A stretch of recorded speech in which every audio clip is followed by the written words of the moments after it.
आखिर पत्नी के लिए पति का ऐसा व्यवहार क्यों होता है? आइए सुनते हैं पति पत्नी की आज की ये कहानी। तुम्हें कितनी बार बताया है मेरे तैयार होने से पहले मेरा नाश्ता तैयार हो जाना चाहिए। शादी के 22 सालों बाद भी मुझे क्यों बार बार एक ही बात बतानी पड़ती है मधु?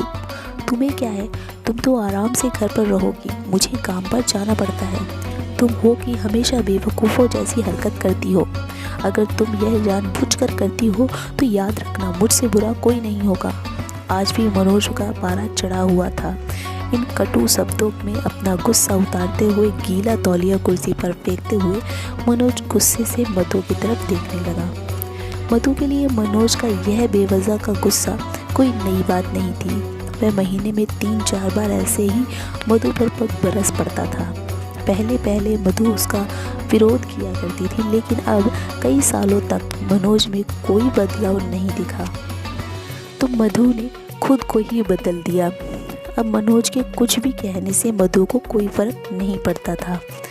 मनोज की हर बात वो चुपचाप सिर नीचे झुकाए सुन लेती थी।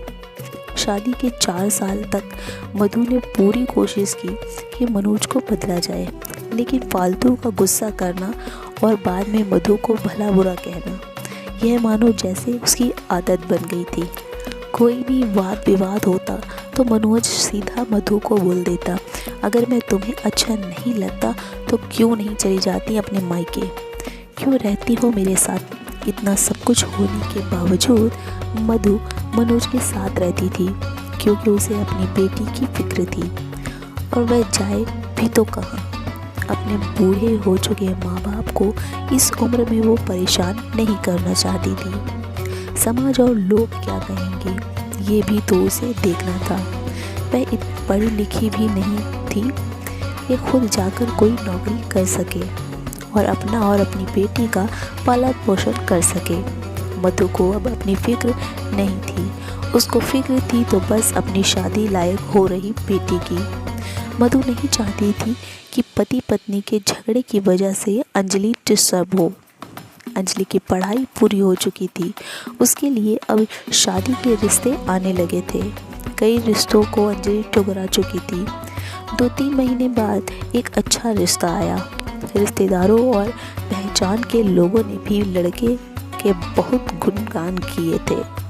मनोज एक शाम अपनी बेटी के पास बैठकर उससे बताने लगा, अंजलि वो बहुत अच्छा लड़का है, पढ़ा लिखा है, बड़ा घर है, बहुत अच्छी नौकरी है। ऐसे रिश्ते बार बार नहीं आते बेटा, इस बार मना मत करना। अंजलि अपने पिता से ज़्यादा बात नहीं करती थी, शायद डरती थी या शायद नफरत करती थी, लेकिन आज वो अपनी पूरी हिम्मत इकट्ठा कर बोली, मुझे अभी शादी नहीं करनी है पापा, मैं नौकरी करना चाहती हूँ, खुद अपने पैरों पर खड़ी होना चाहती हूँ। हाँ तो उसमें क्या बड़ी बात है? मैंने लड़के से बात की है, वह तुम्हें किसी बात के लिए नहीं रोकेगा। तुम शादी के बाद भी नौकरी कर सकती हो, वह तुम्हें नौकरी के लिए परमिशन दे देगा। मनोज बोला, मेरा नौकरी करना या ना करना उसकी परमिशन पर क्यों डिपेंड रहेगा पापा? अंजलि ने पूछा। मैं कह रहा हूँ ना, तुम्हें किसी भी चीज़ की कमी नहीं होगी वहाँ। ऐसे रिश्ते बार बार नहीं आते, इसे ठुकरा मत, बहुत खुश रहोगी तुम वहाँ। मनोज बोला, पापा क्या मैं उतनी ही खुश रहूँगी जितनी मम्मी इस घर में खुश हैं? अंजलि ने तंज कसते हुए कहा, आज तुम्हारी ज़ुबान कुछ ज़्यादा नहीं चल रही? मनोज गुस्से से आंखें बड़ी करते हुए बोला, पापा मुझे शादी ही नहीं करनी है, क्योंकि शादी के बाद अगर वह लड़का आपके जैसा निकला तो मैं क्या करूँगी? मुझे आपके जैसा जीवन साथी नहीं चाहिए जो बिना बात के मुझ पर हमेशा चिल्लाए। मुझे कुछ भी अपनी पसंद का लेना हो तो 10 बार सोचना पड़े, कहीं वह नाराज़ ना हो जाए। मेरी तबीयत कैसी भी हो उसे परवाह ना हो, रोटी थोड़ी सी मोटी बन जाए तो घर सर पर उठा ले, उसकी चेक बुक ना मिले तो भी मेरा ही दोष निकाले और हर छोटी मोटी बात पर मुझे मायके जाने के लिए कहे। अंजलि ने अपना दिल खाली करते हुए पापा से सब कह दिया। मनोज का गुस्सा 7वें आसमान पर था, लेकिन उसके मुंह से एक भी शब्द नहीं फूट रहा था।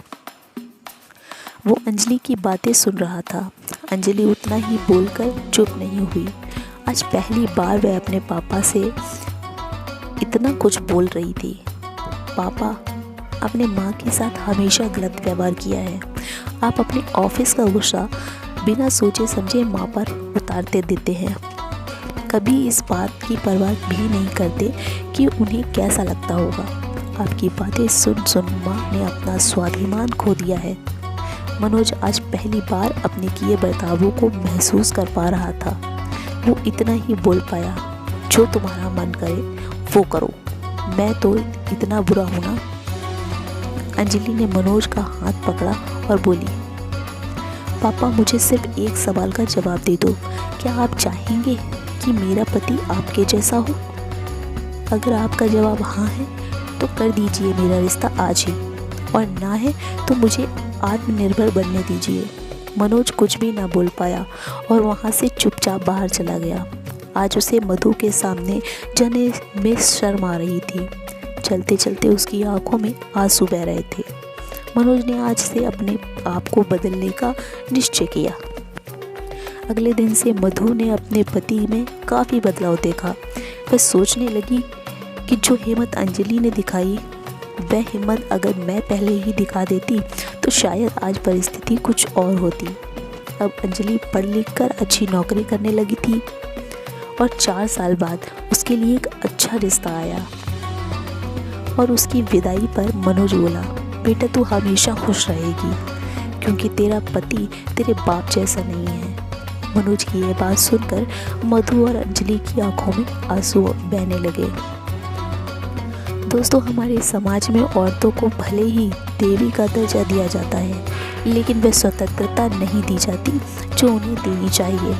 उन्हें बचपन से ही बताया जाता है कि वह पराया धन है। माँ बाप का घर तुम्हारा नहीं है, पति का घर ही तुम्हारा घर है। जीवन भर ये बातें बता कर उन्हें ससुराल भेज दिया जाता है और एक दिन किसी छोटे मोटे झगड़े में ससुराल वालों से उन्हें सुनना पड़ता है कि इस घर को छोड़ दो और मायके चली जाओ। दोस्तों, आपको ये कहानी कैसी लगी? अगर कहानी पसंद आई हो तो प्लीज़ कहानी को लाइक और शेयर ज़रूर करें और चैनल को सब्सक्राइब करना ना भूलें। और हाँ, प्लीज़ हमें कमेंट करके ज़रूर बताएं कि आपको कैसी कहानियाँ सुनना पसंद है। आपकी सपोर्ट की हमें बहुत ज़रूरत है।